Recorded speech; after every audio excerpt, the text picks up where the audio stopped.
Begin. So now we will see practice sets. So this is the first practice set for your upcoming CGL examination. So in practice set में हम लोग same उसी तरह का question देखेंगे जिस तरह का क्वेश्चंस एग्जाम में आ सकते हैं. So let's begin. So each practice set we will have 30 questions. So we will solve the questions as well as we will try to get the explanation of it. So for each question you will get 10 seconds to answer the question. So first you people please try to get the answer of the question. उसके बाद जब हम answer देखेंगे उसके साथ आपको मिलाना है कि आपका आंसर कितना सही है. तो और एक काम कर सकते हैं आप लोग नोटबुक में नोट कर सकते हैं कितना क्वेश्चंस आप करेक्ट किया है आउट ऑफ 30, है ना, so that you can at the session so you can count how many questions you made correct, how much marks you could score. So for that you can evaluate your own preparation as well. So let's begin. So सबसे पहले हम हमारा error correction है. So error correction is a very important part. Definitely you are going to get at least 5 questions. So इसमें 5 error correction दिया हुआ है. So let's see that. So first question is he ordered as if he was my master. So you have to choose which part of the sentence there is an error. So आपके पास 5 seconds है. So जल्दी से आप answer choose कर लीजिए कौन सा सही होगा. ओके, और अगर आपको टाइम ज़्यादा लगता है तो आप वीडियो को पॉज करके आंसर सिलेक्ट करके उसके बाद रिज्यूम कर सकते हैं. ठीक है. So let's see what is the correct answer. So he ordered as if he was my master. So no error होगा, ऑप्शन ए होगा, बी होगा, सी होगा. सो ये बहुत ही एक अच्छा क्वेश्चन है. इसमें हम देखेंगे एक्चुअली जब भी कोई ऐसा सेंटेंस होगा जहाँ पे एक इमेजिनरी विश है और या फिर कोई सपोजिशन है. सपोजिशन मतलब सपोज, मतलब रियली आप नहीं है जो आप बता रहे हैं या फिर जो आप कर रहे हैं. ठीक है, वो आप रियली नहीं है, उसको सपोजिशन कहते हैं. ऐसा जब भी होता है तो उसके साथ जो वर्ब होता है वो वर्ब हमेशा प्लूरल में होता है और मोस्ट ऑफ द टाइम क्या होता है, वेयर होता है. Most of the time we use were. जैसे कि एग्जाम्पल देते हैं और एक एग्जाम्पल लेते हैं. जैसे कि अगर मैं बोलूँ I wish comma I were a doctor. तो इसका मतलब ये होता है कि मैं विश कर रहा हूँ कि मैं डॉक्टर होता, लेकिन मैं रियली में डॉक्टर नहीं हूँ. तो इस सिचुएशन में क्या हो, एक इमेजिनरी विश हो रहा है और something that you are desiring which is not practically possible और which is not really possible. तो इन सब सिचुएशन में हम क्या यूज करते हैं, वर्ब हमेशा वेयर यूज करते हैं मोस्ट ऑफ द टाइम. जैसे कि और एक एग्जांपल बता सकता हूँ मैं. जैसे कि he behaves in such a way as if he were he were the president of India. तो वो एक्चुअली में प्रेसिडेंट नहीं है लेकिन वो प्रेसिडेंट की तरह बिहेव कर रहे हैं और बात कर रहे हैं. सो इसमें हम क्या बता सकते हैं, इसमें एक सपोजिशन है. ठीक है, इसको कहते हैं सपोजिशन. सपोजिशन मतलब जो आप नहीं है उसी तरह बिहेव करना या फिर उसी तरह बात करना या फिर उसी तरह एक्ट करना और रिएक्ट करना. सो ऐसा सिचुएशन में हम उसको कहते हैं सपोजिशन कहते हैं. सो सपोजिशन होता है या फिर कोई इमेजिनरी कोई विश होता है जो पॉसिबल नहीं है रियलिटी में. उस समय हम हमेशा कौन सा वर्ब यूज करते हैं, वेयर यूज करते हैं. We always use were irrespective of the subject. कि सब्जेक्ट कोई भी हो, आई हो, ही हो, शी हो, कोई भी सब्जेक्ट हो उसके साथ हम हमेशा वेयर यूज करते हैं. जैसे कि हमको पता है आई के साथ कभी वेयर नहीं आता है, लेकिन in such situation where there is something which is unrealistic desire or unrealistic wish, like example, I wear a bird if I wear a bird. ठीक है. तो इसमें देखिए if I were a bird I would fly everywhere. I would fly everywhere. So इसमें if I were a bird ये एक unrealistic wish है ना. सो अनरियलिस्टिक विश में हम ऐसे ही ऐसा सिचुएशन में हम क्या यूज करते हैं, वेयर यूज करते हैं ऑल द टाइम. ठीक है. तो अभी हम अगर इस सिमिलरली अगर इस सेंटेंस को अगर हम देखेंगे तो इसमें से हमको क्या मिलता है. So he ordered as if he was my master. So क्या बताया कि he ordered as if he was my master. इसका मतलब क्या है कि वो हमको ऐसे ऑर्डर किया है जैसे कि वो मेरा मास्टर है. एक्चुअली में वो मेरा मास्टर है क्या, नहीं है, वो मेरा एक्चुअली में मास्टर नहीं है, but he was behaving like a master. तो इसमें कौन आ क्या क्या आ गया, सपोजिशन आ गया. ठीक है. सो हमको पता है सपोजिशन जब भी होता है कि वो एक्चुअली में मास्टर नहीं है लेकिन वो मास्टर की तरह बिहेव कर रहा है, ऐसा सिचुएशन में हम क्या यूज करते हैं, was यूज नहीं करते, हम where यूज करते हैं, इरेस्पेक्टिव ऑफ द सब्जेक्ट। सो इसमें ही है, ही के साथ was आता है नॉर्मली, हमको पता है, लेकिन ऐसा सिचुएशन में जो सपोजिशन है कि वो मास्टर नहीं है बट मास्टर की तरह बिहेव कर रहा है, तो हम वही यूज करेंगे, वेयर यूज करेंगे, नॉट वायस यूज करेंगे। I hope it is clear to everybody. So इसमें से करेक्ट आंसर होगा option B is the correct answer. ठीक है, next question, let's see the next question. God saves the queen of Victoria. ये बहुत अच्छा question है, सब लोग पॉज करके इसका आंसर कीजिए और उसके बाद हम आंसर देखेंगे। Okay, so what should be the answer of the question, no error होगा या फिर इसमें कोई एरर है ये सेंटेंस में? एक्चुअली हम अगर देखेंगे तो जो रूल्स है सब्जेक्ट और वर्ब का एग्रीमेंट का अकॉर्डिंग टू द टेंस, उसमें क्या होता है, अगर सब्जेक्ट जो होता है वो अगर थर्ड पर्सन सिंगुलर नंबर होता है तो उसके साथ जो वर्ब होगा वो वर्ब के साथ ई और ईएस और एस होता है हमेशा इन प्रेजेंट इंडेफिनिट टेंस, है ना। ये एक सिंपल रूल है, नॉर्मल रूल है प्रेजेंट इंडेफिनिट टेंस का। अगर subject third person singular number होगा तो उसके साथ ई एस और ईएस आएगा वर्ब के साथ हमेशा, जैसे कि ही प्लेस फुटबॉल।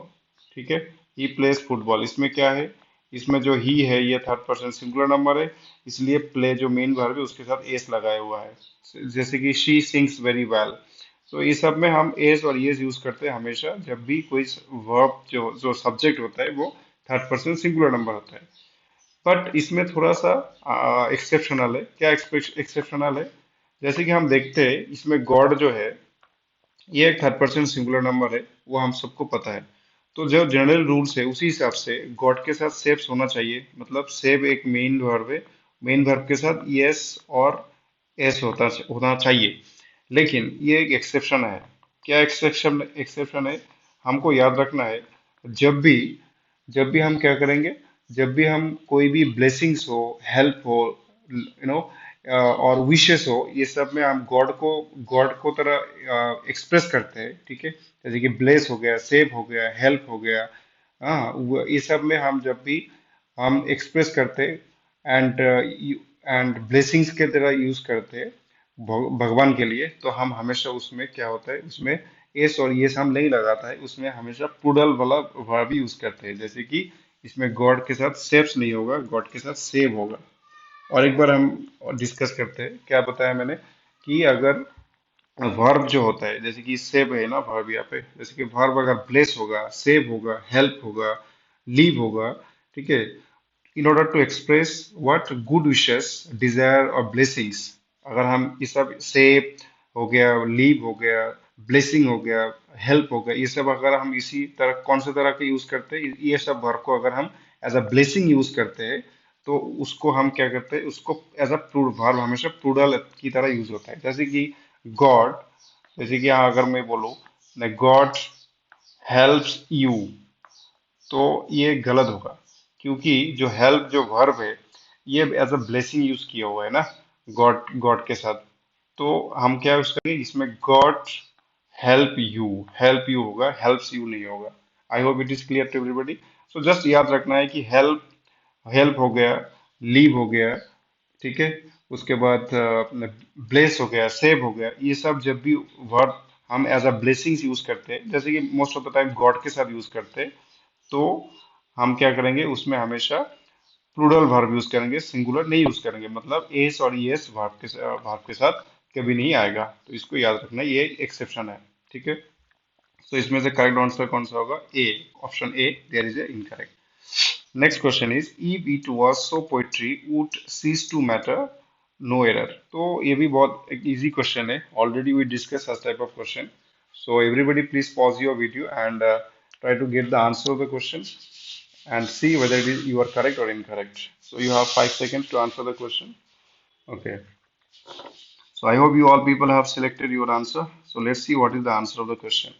तो जैसे कि हमने फर्स्ट क्वेश्चन में ऑलरेडी डिस्कस किया हुआ है, क्या डिस्कस किया है कि अगर कोई चीज एक विश होगा जो एक अनरियलिस्टिक विश है और जो डिजायर है वो अनरियलिस्टिक डिजायर है, ठीक है, तो हम क्या यूज करते हैं, वेयर की यूज करते हैं, irrespective of the subject, subject कोई भी हो उसके साथ हम वेयर वर्ब यूज करते हैं। ठीक है, सिमिलरली अगर वो सपोजिशन दर्शाता है, मतलब सपोजिशन जैसा सेंटेंस है, मतलब जो है नहीं लेकिन उसके उस जैसा बिहेव कर रहा है, उस जैसा रोल कर रहा है, रोल प्ले कर रहा है, तो उसको हम सपोजिशन कहते हैं। ठीक है। तो उस समय भी हम लोग क्या यूज करते हैं, वेयर के यूज करते हैं, ना कि वाज और इज का यूज करते हैं। ठीक है, irrespective of the subject, subject कोई भी हो उसके साथ वेयर यूज करते हैं।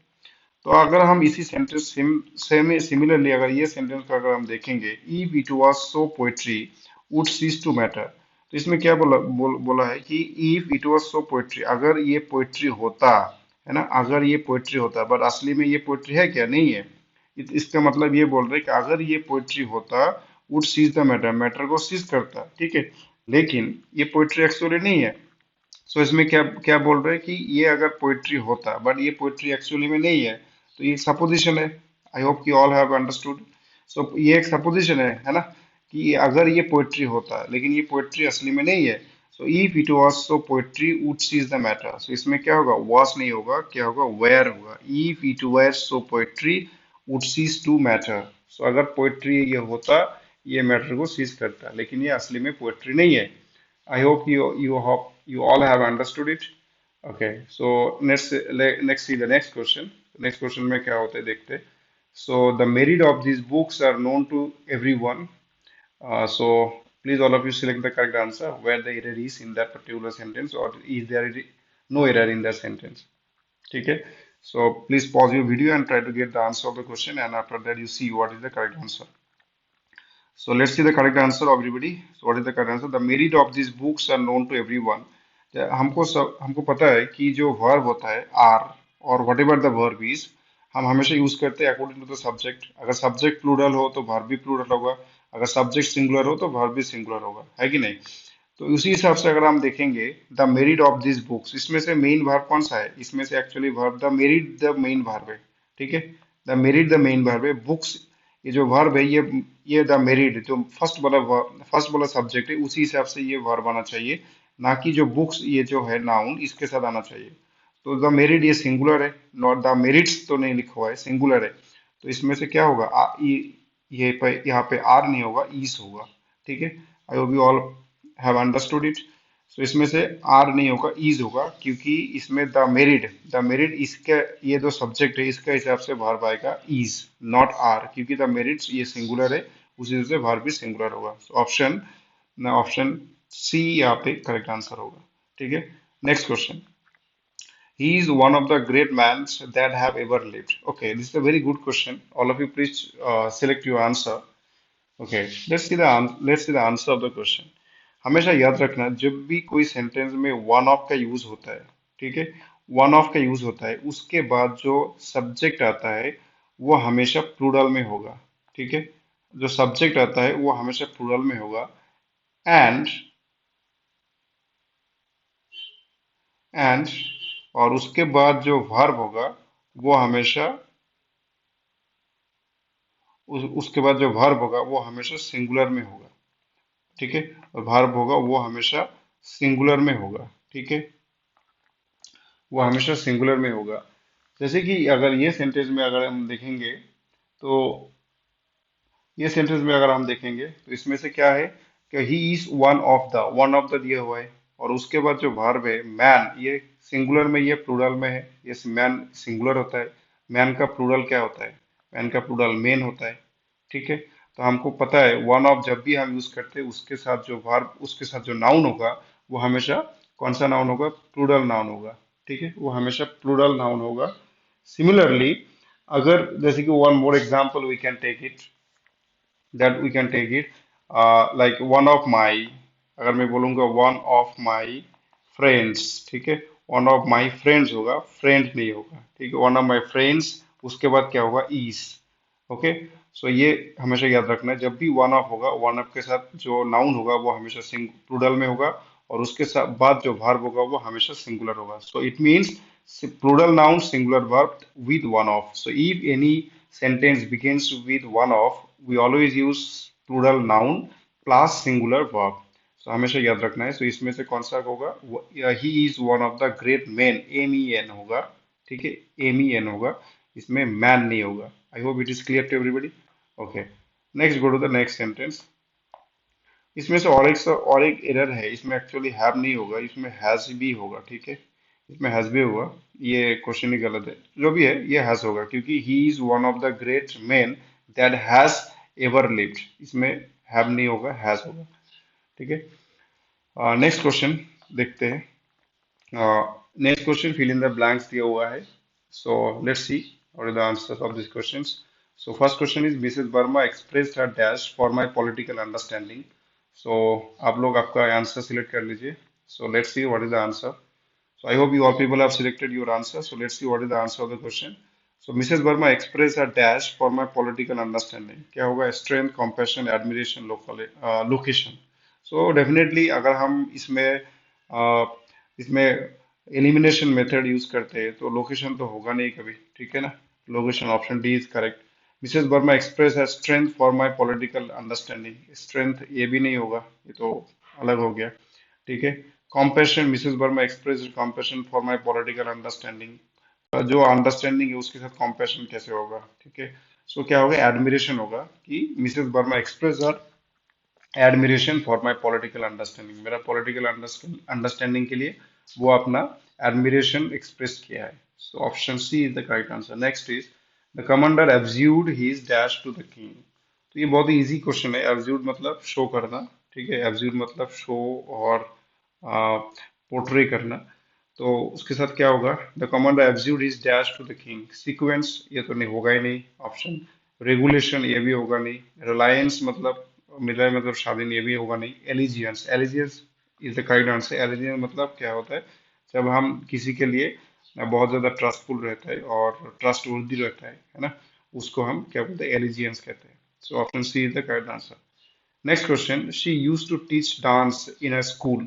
Did she, did not she, was not she?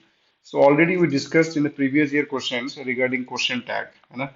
Regarding question tag हम लोग डिस्कस किया हुआ है कि जब भी क्वेश्चन टैग होता है हमेशा दो चीज को याद रखना है। एक है पॉजिटिव क्वेश्चन टैग और positive question tag. So positive question tag हम कब यूज करते हैं? अगर सेंटेंस नेगेटिव होता है, ठीक है। तो सेंटेंस अगर नेगेटिव होगा तो पॉजिटिव क्वेश्चन टैग, और या फिर सेकेंड टेंस अगर पॉजिटिव होगा नेगेटिव क्वेश्चन टैग, है ना। तो हम ऐसे यूज करते हैं, अगर पॉजिटिव होगा सेंटेंस तो नेगेटिव, नेगेटिव होगा सेंटेंस तो पॉजिटिव। तो ये दोनों चीज को बस याद रखना है, तब हम हमेशा बहुत ही आसानी से क्वेश्चन टैग को सॉल्व कर सकते हैं। So she use to teach dance in a school. तो इसमें से जो सेंटेंस है ये कौन सा सेंटेंस है? ये पॉजिटिव सेंटेंस है, there is no doubt about it, the sentence is in positive. तो अगर हम देखेंगे तो इसमें से नेगेटिव हमको चूज करना पड़ेगा, क्योंकि जो सेंटेंस है वो पॉजिटिव में है, तो definitely the question tag will be negative. So did she ये पॉजिटिव में आ गया, ये तो होगा नहीं। So option A is incorrect. Did not she, हम अगर देखेंगे did not she was not she. So इसमें दो नेगेटिव दिया हुआ है, एक है ऑप्शन बी और एक है ऑप्शन डी। तो दोनों में से कौन सा करेक्ट होगा? इसमें now we will see what is the tense of the sentence. इसमें टेंस कौन सा है? यूज्ड टू, ये पास्ट इंडेफिनिट टेंस है, ये पास्ट इंडेफिनिट टेंस है। सो पास्ट इंडेफिनिट टेंस अगर past form of the verb is given, अगर इसमें पास्ट वर्ब का पास्ट फॉर्म दिया हुआ है, तो डेफिनेटली हम क्या यूज करते हैं पास्ट फॉर्म में? डिड का यूज करते हैं टू मेक क्वेश्चन टैग, है ना। तो इसमें से did not she, sorry, that is option B is the correct answer. Next question, have a whale of time. So इसमें से हमको क्या यूज करना है? इसका मीनिंग यूज करना है, ये एक ईडीएम है। सो ईडीएम का करेक्ट मीनिंग यूज करना है। इसका मीनिंग क्या है? Have a whale of time, be extremely busy with work, immediate involvement of everyone present, have a good thing seems bad at first, have an exceptionally fun or exciting। तो इसमें से कौन सा करेक्ट होगा? All of you choose your correct answer. Have a whale of time, इसमें have a whale of time इसका मतलब होता है हैव एन एक्सेप्शनली फन और एक्साइटिंग, है ना। Option D is the correct answer. Next answer is chew the scenery. Chew the scenery ये हमेशा हम यूज करते हैं ये एडीएम को। च्यू द सीनरी का मतलब क्या होता है? Too beautiful, too understated, too mismanage, too act overly emotional. So all of you choose your answer. Chew the scenery इसका मतलब क्या होता है? Okay, I hope you have selected your answer. So chew the scenery इसका मतलब होता है to act over emotionally, ठीक है। जब कोई सीन को हम क्या करते हैं? ओवर इमोशनली रिएक्ट करते हैं, उसको हम कहते हैं या idiomatically chew the scenery. Next is out for the count. ये तो बहुत ही इजी क्वेश्चन है। Out for the count, all of you please select the answer, it is very easy question. बहुत टाइम हम यूज करते हैं इसका meaning. So out for the count इसका मतलब क्या है? Ready for scrutiny, very expensive, in a deep insensible sleep, और प्रिपेयर फॉर बैटल। ये बहुत ही इजी है। ओके, ये एक्चुअली इसका मीनिंग होता है इन डीप इनसेंसिबल स्लीप। हम समटाइम्स वी से like that he always out for the count, he always out for the counts. इसका मतलब ये होता है ही ऑलवेज स्लीप्स इनसेंसिबली, मीन्स कोई अगर बहुत डीप एंड इनसेंसिबल स्लीप होता है उसको हम आउट फॉर द काउंट कहते हैं। So option C is the correct answer, in a deep insensible sleep. अभी हम देखेंगे narration change, direct and indirect. So first question is given, the teacher said to the boy, since it is so warm, let us go swimming. So options are given here, A, B, C, and D. So all of you please choose your answer, and let's see what is the correct answer. Okay, so let's see what is the correct answer. The first option is the teacher suggested the boy that they should go swimming since it was so warm. The teacher suggested the boy that they must go swimming since it was so warm. The teacher told the boy, told तो होगा नहीं अभी, क्योंकि जो जैसे कि हमको पता है कि सेड टू को हम टोल्ड में चेंज करते हैं, लेकिन यहाँ पे जो sense of the sentence is given, so इस सेंटेंस में जो सेंस दिया हुआ है वो एक सजेशन का सेंस है ना। सो अगर सजेशन का सेंस है तो डेफिनेटली हम क्या सजेशन ही यूज करेंगे। अगर एडवाइस का सेंस होगा तो हम एडवाइस यूज करेंगे। अगर रिक्वेस्ट का सेंस होगा तो हम रिक्वेस्ट यूज करेंगे। अगर ऑर्डर का सेंस होगा तो हम ऑर्डर यूज करेंगे। ठीक है, सो ऑप्शन सी ये एलिमिनेट हो गया। Next option D is there, the teacher suggested the boy that they should go swimming since it is so warm. Now let's understand and see what is the correct answer of the question. So let's see first question. The teacher suggested the boy, ये तो सही है इतना तक, that ये भी सही है, they should go swimming since it was so warm। ठीक है, it was so warm। I think option A is the correct answer। By the way, let's see the other option also। The teacher suggested the boy that they must go swimming। इसमें must तो होगा नहीं क्योंकि इसमें suggestion के साथ कभी must नहीं आता है। ठीक है, सजेशन के साथ कभी मस्ट नहीं आता है, बट ऑर्डर के साथ मस्ट आ सकता है। ठीक है, ऑर्डर के साथ मस्ट आ सकता है, but not with suggestion. Similarly और ऑप्शन डी देखेंगे, the teacher suggested the boy that they should go swimming since it was होगा, इसमें ईस नहीं होगा, तो ये भी गलत है, ये भी गलत है, ये भी गलत है। So option A is the correct answer. Next question, neither a borrower nor a lender, B, said the father to son। Okay, now इसमें देखो, जैसे कि हम बताया पहले कि ये कौन सा सेंस में बता रहा है, ये कौन सा सजेशन है, एडवाइस है, और something else. So definitely the sentence giving a sense of advice. ठीक है, तो हम एडवाइस के यूज करेंगे। ठीक है, एडवाइस के यूज करेंगे। So the okay, the father होगा इसमें। ओके, द फादर होगा इसमें, एक्चुअली टाइपिंग मिस्टेक है। The father said his son, the father said his son। ठीक है, सब में father होगा। The father said his son that neither to be a borrower nor be a lender। So the father said his son, इसमें the father said his son neither to be a borrower nor a lender, ये तो होगा नहीं क्योंकि इसमें advice नहीं दिया हुआ है। सो इसमें दो सेंटेंसेस जिसमें एडवाइस दिया हुआ है, एक है option B and option D. और ऑप्शन बी देखेंगे, the father advised his son neither A to be a borrower nor B a lender। तो ठीक है, neither A to be a borrower nor be lender। और option D को अगर देखेंगे, that the father advised his son that neither a borrower nor be a lender। So what is the correct answer? Option, इसमें option the father advised his son neither to be, इसमें A नहीं होगा। Okay, neither neither to be a borrower nor be lender. ठीक है, ये correct answer होगा, option B is the correct answer. The father advised his son neither to be a borrower nor be a lender, ये correct होगा। Option D correct नहीं होगा क्योंकि इसमें टू बी का यूज करेंगे पहले। ठीक है, उसके बाद लास्ट में यूज नहीं करेंगे। So this is the option B is the correct answer. Next question, we were playing basketball, they told me. ठीक है, सो इसमें कौन सा करेक्ट आंसर होगा देखते हैं। So we were playing basketball, ये कौन सा टेंस में है? ये पास्ट कंटिन्यूअस टेंस में है, ठीक है।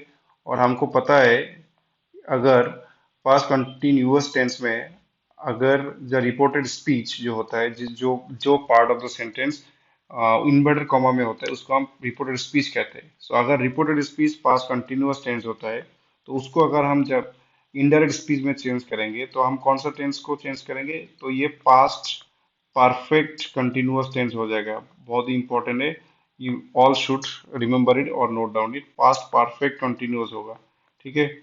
तो क्या बोला मैंने कि जब भी हम देखेंगे कि रिपोर्टेड स्पीच जो है we were playing basketball, it means present past continuous tense में होगा। और उसको जब हम इनडायरेक्ट में चेंज करेंगे, तो वो पास्ट परफेक्ट कंटिन्यूअस टेंस बन जाएगा, ठीक है। तो देखते हैं इसमें कौन सा करेक्ट आंसर होगा। So they told me that they had been playing basketball. So first question, first answer itself I think is the correct, because had been playing ये पास्ट परफेक्ट कंटिन्यूअस टेंस का, past perfect continuous tense का sentence structure है। Past perfect tense में हम क्या करते हैं? Had का यूज करते हैं, प्लस बीन का यूज करते हैं, और उसके साथ जो मेन वर्ब होता है, मेन वर्ब के साथ आईएनजी हो जाता है। ये है पास्ट परफेक्ट कंटिन्यूअस टेंस, ठीक है। Had been plus verb plus ING. तो इसमें हैड बीन प्लेइंग, तो ये एक पास्ट परफेक्ट कंटिन्यूअस टेंस का स्ट्रक्चर है। बट अगर हम दूसरा ऑप्शंस को देखेंगे, they told me that they were playing basketball, they were playing basketball, इसमें कोई चेंज ही नहीं किया है, तो ये गलत है, ठीक है। So they told me that they had been playing basketball, so इसमें they tolls to me, told के साथ कभी टू नहीं आता, ये गलत है, ठीक है। They told me that they have been playing basketball, have been तो होगा नहीं, जैसे क्योंकि हमको पता है अगर ये पास्ट कंटिन्यूअस में है, तो ये पास्ट परफेक्ट कंटिन्यूअस में होगा, हैड बीन प्लेइंग होगा। सो option A is the correct answer. Next question देखेंगे हम। So this is the next question. James fell as he would have wished, the father said. James fell है ना, fall का past form दिया हुआ है, fell as he would have wished, the father said. So answer options दिया हुआ है A B C D. So please all of you choose the correct answer quickly, and after that you will see what is the correct answer. So सब लोग आपका answer choose कर लीजिए। सो देखते हैं क्या आंसर है। I hope you all have chosen your answer. Okay, so what is the correct answer? The correct answer is first option. अगर देखेंगे, the father said that James has fallen, तो इसमें हैज फॉलन होगा नहीं definitely, because इसमें क्या हुआ है? फेल है। फेल एक past past form of fall है ना, पास्ट ऑफ फॉल है। तो अगर ये फेल है मतलब पास्ट इंडेफिनिट टेंस है, तो डेफिनेटली हम पास्ट इंडेफिनिट टेंस को, पास्ट इंडेफिनिट टेंस को हम पास्ट परफेक्ट में चेंज करते हैं, है ना, पास्ट परफेक्ट में चेंज करते हैं। तो ये पास्ट परफेक्ट बनेगा। पास्ट परफेक्ट मतलब क्या होगा? Had plus third form of the verb, verb should be in third form, ठीक है। वंस अगेन आई रिपीट, अगर रिपोर्टेड स्पीच में जो टेंस होगा वो पास्ट इंडेफिनिट टेंस है, जैसे कि फेल दिया हुआ है, तो जब उसको हम इनडायरेक्ट में कन्वर्ट करेंगे, तो पास्ट इंडेफिनिट टेंस बन जाएगा पास्ट परफेक्ट टेंस। और पास्ट परफेक्ट टेंस मतलब had plus verb and verb का थर्ड फॉर्म। ये बहुत ही इंपॉर्टेंट एक रूल्स है जो हमको याद रखना चाहिए in perspective of direct and indirect speech. तो इसमें हम देखेंगे, इसमें हैड फॉलन कहाँ पे है। सो दो ऑप्शंस में, तीन ऑप्शंस में हैड फॉलन दिया हुआ है। So option A is absolutely incorrect. Option B अगर देखेंगे, the father said that James had fallen as he would have wished, as he would have wished, okay. तो इसमें वुड है, he would have wished. So इसमें would have wished और would have wished it remain same, इसमें कोई change नहीं होता है। सेकेंड में अगर देखेंगे, the father said that James had fallen as he had wished, he had wished नहीं होगा, क्योंकि क्योंकि इसमें क्योंकि इसमें ही वुड दिया हुआ है ना, ही वुड हैव विश्ड है ना। सो वुड हैव विश्ड कभी वो सेम ही रहता है, वो कभी चेंज नहीं होता है, even in the indirect speech. अगर थर्ड को देख, लास्ट ऑप्शन देखेंगे, तो had been fallen as he would have been wished, इसमें बीन तो आएगा नहीं, ठीक है, बीन तो इसमें आएगा नहीं। सो क्या ऑप्शन होगा? Option option C, option C ये गलत है। Option B is the correct answer. The father said that James had fallen as he would have wished. ठीक है, as he would have wished. So had fallen as he would have wished. इसमें से और एक चीज मैं add कर देता हूँ आपको, please remember all of you, याद रखना है कि अगर फर्स्ट सेंटेंस में एक सेंटेंस में पहले हैड, ठीक है, हैड मतलब past had plus verb and verb के साथ third form of the verb दिया हुआ है, तो नेक्स्ट वाला जो क्लॉज होगा, नेक्स्ट वाला जो पार्ट ऑफ द सेंटेंस होगा, उसमें हम वुड यूज करेंगे, और वुड के साथ क्या यूज करेंगे, हैव यूज करेंगे, और प्लस जो वर्ब होगा, वर्ब का थर्ड फॉर्म होगा। जैसे कि एग्जांपल मैं एक देता हूँ, जैसे कि अगर मैं बोलता हूँ I had if I had done the work, done the work, ठीक है, if I had done the work, comma, इसमें देखिए had done the work, had के साथ पास्ट फॉर्म दिए हुए, कॉमा, उसके बाद नेक्स्ट क्या होगा, I would have, I would have got the promotion, ठीक है, गॉट द प्रमोशन, ये एक बहुत ही इंपॉर्टेंट रूल्स है जो क्लॉज में आता है। तो इसमें अगर हैड डन होगा तो इसमें भी वुड हैव गॉट होगा, तो ये याद रखना है, ठीक है। नेक्स्ट क्वेश्चन अगर देखेंगे, नेक्स्ट क्वेश्चन क्या है, इसमें एक्टिव और पैसिव वॉइस दिया हुआ है, so let's see what is the active और passive voice. So first question है, has the villa been occupied by them? Has the villa been occupied by them? Easy question है, so let's solve it, and all of you choose your correct answer. इसमें से कौन सा correct होगा? Did they occupied the villa? Had they occupied the villa? Have they occupied the villa? Do they occupy the villa? Correct answer क्या होगा? So has the villa been occupied by them. So इसको आपको क्या करना है, active form, correct the active form. ये जो question दिया हुआ है ये ऑलरेडी पैसिव में है, ये भी एक ध्यान रखने वाली बात है, ये पैसिव में ऑलरेडी है, और इसको हम क्या करना है, इसको इसको एक्टिव वाला फॉर्म जो है उसको चूज करना है, ठीक है। तो has the villa been occupied, ये कौन सा टेंस है, ये प्रेजेंट, प्रेजेंट परफेक्ट टेंस है, ठीक है, प्रेजेंट परफेक्ट टेंस है, और हमको पता है प्रेजेंट परफेक्ट टेंस में क्या होता है, हैव और हैज होता है मेन वर्ब। तो इसमें से अगर हम देखेंगे, डीड होगा नहीं, हैड भी होगा नहीं, क्योंकि हैड कभी नहीं होता है प्रेजेंट परफेक्ट में, और डू डू भी होगा नहीं, तो इसमें एक ही ऑप्शन है जिसमें हैव ऑप्शन दिया हुआ है, तो option three, have the occupied the villa question mark, ठीक है। Next question, select the correct passive form of the given sentence. So उसको पैसिव फॉर्म का चूज करना है, the manager explain the latest assignment to लाना।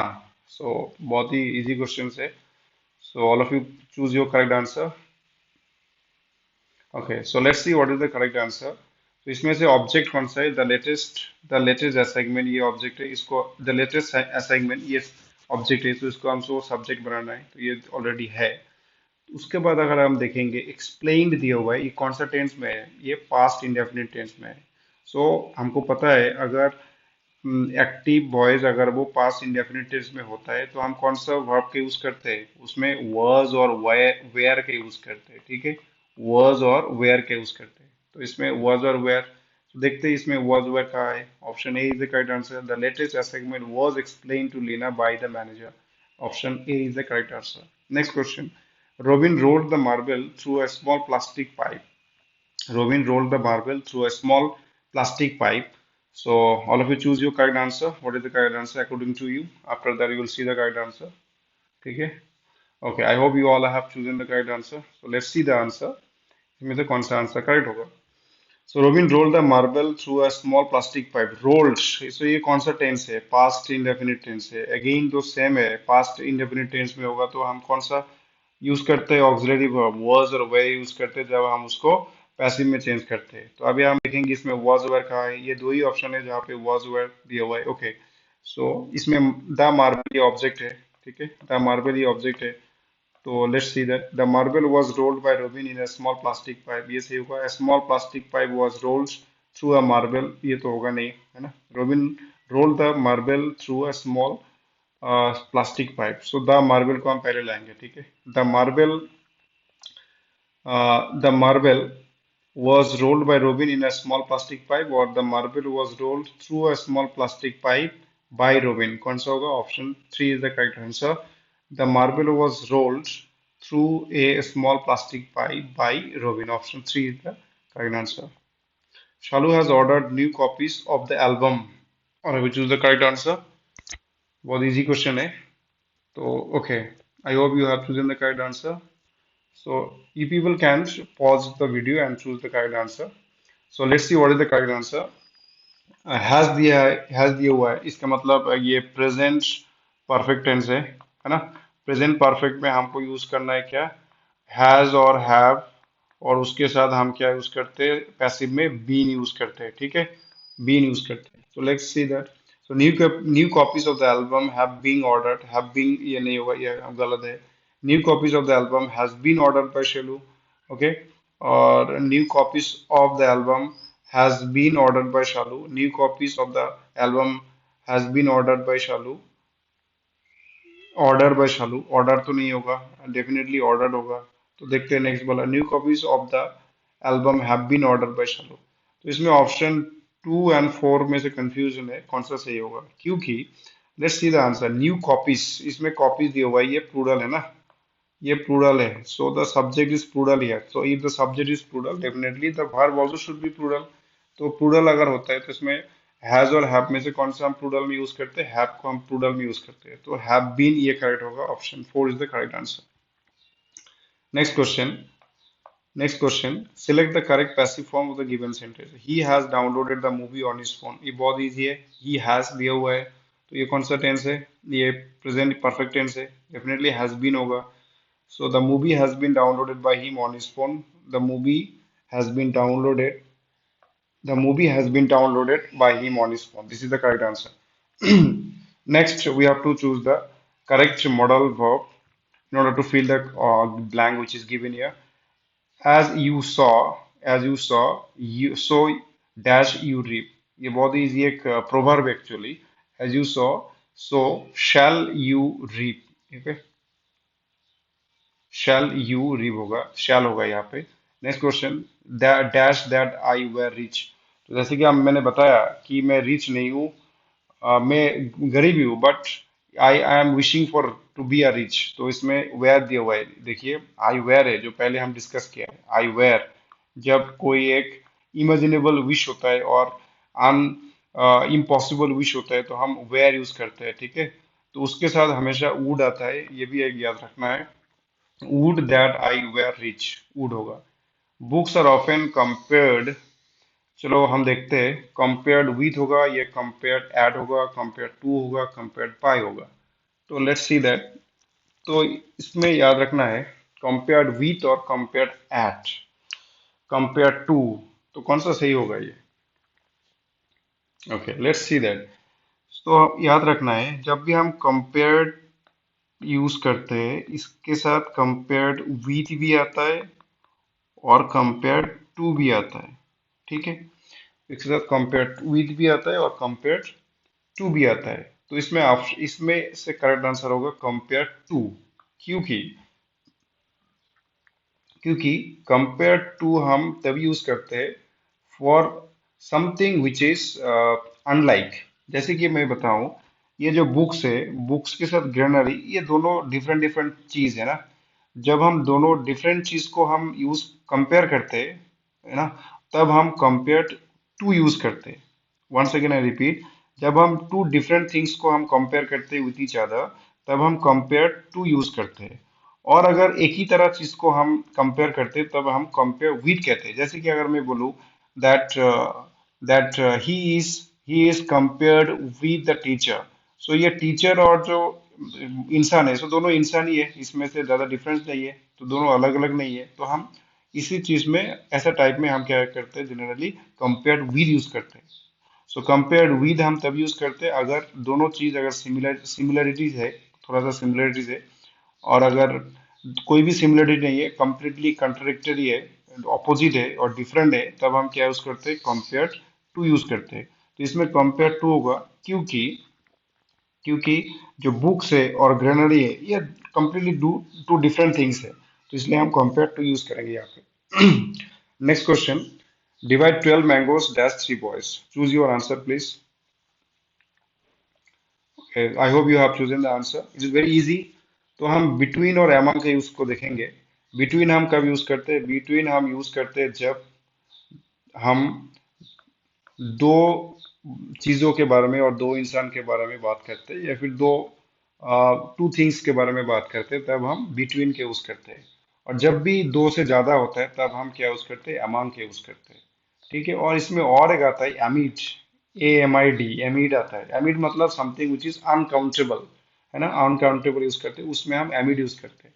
right? Like amid the pandemic, it is something uncountable, तब हम amid के use करते हैं। So, among हम कब यूज करते हैं, जब दो से ज्यादा होते हैं तब हम among के यूज करते हैं। तो इसमें से क्या, डिवाइड 12 मैंगोस, इसमें 3 बॉयज दिया हुआ है, ठीक है ना, तो ये दो से ज्यादा है तो क्या होगा, among होगा, बिटवीन नहीं होगा। सो बिटवीन हम, अगर ये बोलता बिटवीन, टू बॉयज होता तब हम बिटवीन यूज करते, बट इसमें 3 दिया हुआ है, सो हम क्या यूज करेंगे, among यूज करेंगे। Next question. To reach their village, they have to change dash a small train at the junction. Option A, on, to, over, into. So please choose the answer. To reach their village, they have to change dash a small train at the junction. Okay. I hope you have chosen your answer. So what is the correct answer? इसमें into होगा, क्योंकि change into, जब हम एक चीज से दूसरा चीज में चेंज होता है, चेंज करते हैं किसी, तब हम हमेशा चेंज के साथ into आता है, चेंज into आता है, ठीक है। किसी चीज को बदलना मतलब उसमें चेंज के साथ इनटू आता है, ये याद रखना है। Next question is, Donna will never pass his SSC examination dash he works hard. We already discussed unless, until, till in previous videos. So if you have not seen, please go and see it. Okay, so इसमें कौन सा answer होगा, please choose your answer. Okay, इसमें option B is the correct answer, unless होगा, क्योंकि unless को हम कब यूज करते हैं, जब कोई कंडीशन बताता है, ठीक है ना। कंडीशन के टाइम हम यूज करते हैं अनलेस, और अनटिल हम कब यूज करते हैं, when there is a time expression, ठीक है। तो Donna will never pass his SSC examination unless, ठीक है, अनलेस ही वर्क्स हार्ड, मतलब ये कंडीशन दी हुआ है, अगर वो वर्क हार्ड करेगा तभी एग्जाम पास करेगा। Next question is, if you live in a corrupt society, you cannot easily rise dash the prevailing corruption. तो ये भी बहुत ये अच्छा क्वेश्चन है। If you live in a corrupt society, if you live in a corrupt society, you cannot easily rise dash the prevailing corruption. So all of you please choose your answer. Okay, rise के साथ क्या होता है, rise के साथ हमेशा क्या होता है, राइज के साथ हमेशा अबव होता है, ठीक है, rise above, rise above. Option C is the correct answer, rise above the prevailing corruption. Option C is the correct answer. Next question is, the magazine is dash teenagers. इसमें aimed at, aimed for, aimed to, aimed in. चलिए देखते हैं इसमें कौन सा correct answer होगा, ये भी बहुत ही एक अच्छा क्वेश्चन है। सो ये एक फ्रेजल वर्ब है, चलिए देखते हैं। इसमें जनरली दो चीज में से कंफ्यूजन है, हम हमेशा यूज करते हैं, एम्ड एड भी होता है, एम एड भी होता है, और उसके साथ एम और एम टू भी होता है, ठीक है।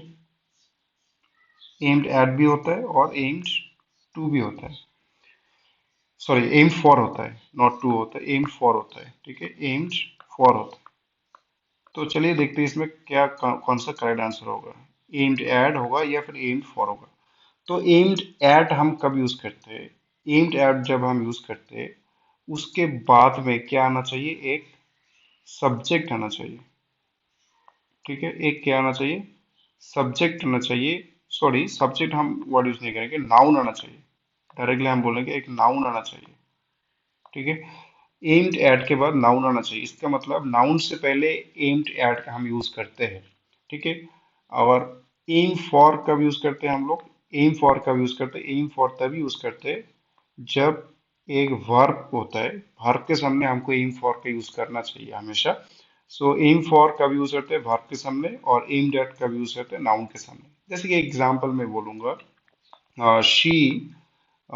M for she am for am for going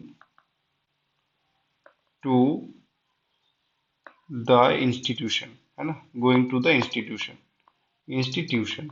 so इसमें देखिए, इसमें देखिए एम फॉर यूज किया है, उसके साथ क्या है, गोइंग है पास्ट, ये एक वर्ब है ना, तो उसके बाद क्या आ गया, एम फॉर आ गया। पर उसी तरह अगर हम बोलेंगे, ये अगर ये सेंटेंस को देखेंगे, the magazine is dash teenagers, तो ये टीनेजर्स ये एक नाउन है ना, ये एक नाउन है, सो नाउन के साथ क्या आएगा, एम्ड एट आएगा। So the magazine is aimed at teenagers, so aimed at होगा। I hope it is clear to everybody. Next question, I was dash to prove the calculation. चलिए देखते हैं सबका मीनिंग, क्या क्या मीनिंग है। कॉल्ड अप है, कॉल्ड इन है, कॉल्ड ऑन है, कॉल्ड फॉर है। सबसे पहले देखते हैं called, call up. What is the meaning of call up? ठीक है, कॉल अप का मीनिंग क्या होता है? कॉल अप का मतलब होता है कि टेलीफोन करना, कॉल करना किसी को। ठीक है, कॉल करना और टेलीफोन करना, और किसी को रिकॉल करना, और किसी को किसी चीज को रिकॉल करना, उसको कॉल अप कहते हैं। ठीक है, उसको क्या कहते हैं, कॉल अप कहते हैं। ना कॉल इन का मतलब क्या होता है? कॉल इन मतलब सेंड, जब हम किसी को send for help, call in मतलब होता है send for help. Called on का मतलब क्या होता है? कॉल्ड ऑन मतलब होता है when you go somewhere to visit somebody, then हम बोलते हैं, विजिट अ पर्सन, तब हम बोलते हैं कॉल्ड ऑन। और कॉल्ड फॉर मतलब क्या होता है? कॉल फॉर मतलब क्या होता है, रिक्वायर। जब किसी चीज का रिक्वायरमेंट होता है तब हम कॉल फॉर का यूज करते हैं। ठीक है, तो इसमें देखेंगे I was dash to prove the calculation. तो इसमें कौन सा करेक्ट होगा? इसमें कौन सा करेक्ट होगा? तो इसमें कौन सा करेक्ट होगा? I was dash to prove the calculation, call up होगा, या कॉल इन होगा, कॉल ऑन होगा, कॉल फॉर होगा। Please, all of you now choose the answer. Already I have told the meaning of these all the phrasal verbs. Now it's your time to find out the correct answer.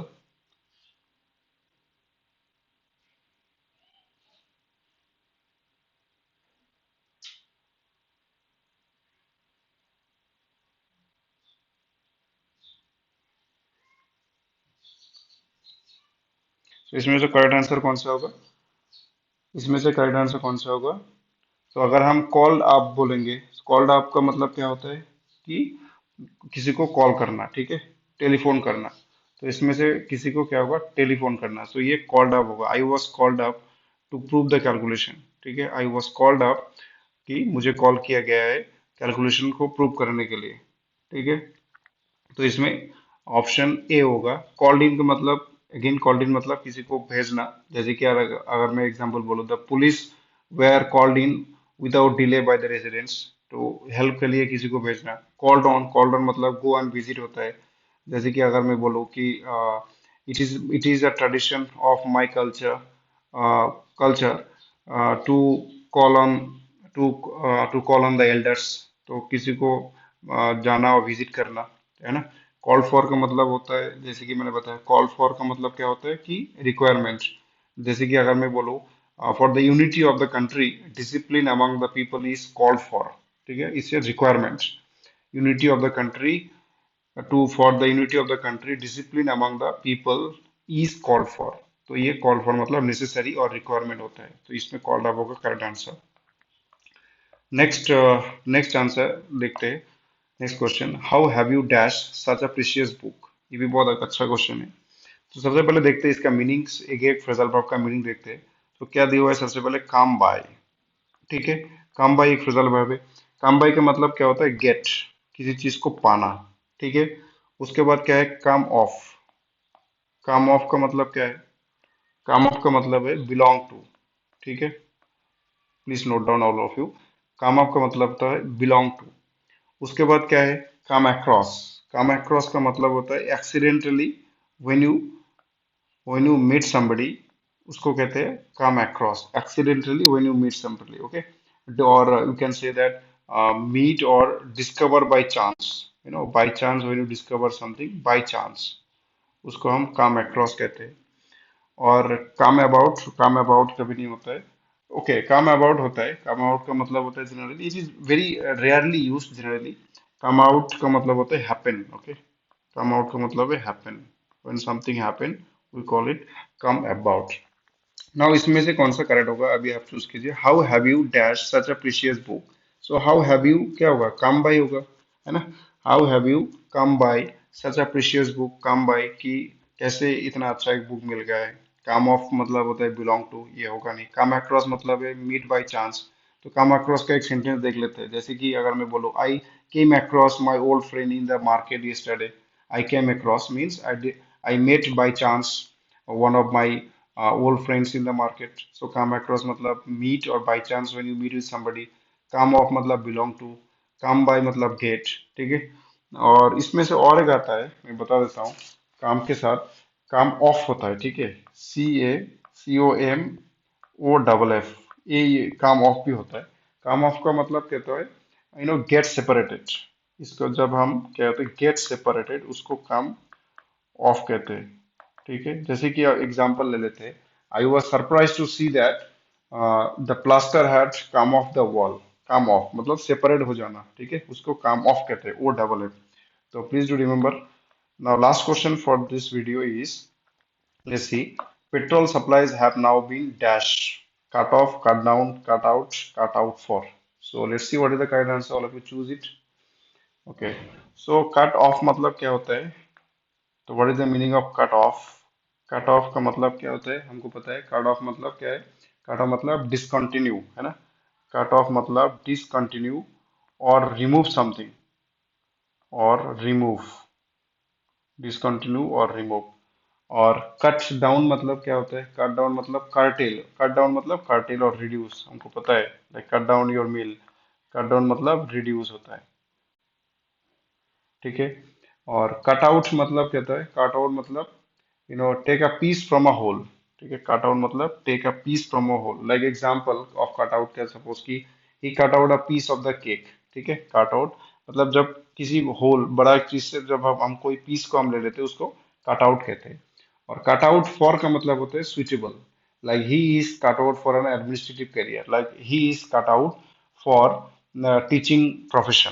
So cut out मतलब suitable, cut out for मतलब suitable, suitable।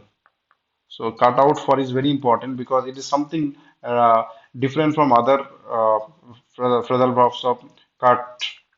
so here cut out for मतलब होता है suitable। so इसमें कौन सा answer होगा? Petrol supplies have now been cut off, है ना। कट ऑफ होगा। कट ऑफ मतलब डिसकंटिन्यू, कट ऑफ मतलब discontinue. So this is the first practice set that we had. So ये हमारा फर्स्ट प्रैक्टिस सेट है। so next, at least we will try to solve 10 practice sets। So every day we will solve one practice set, which will consist of 30 questions or 35 questions। So thank you all of you. Stay tuned. So share and like the video.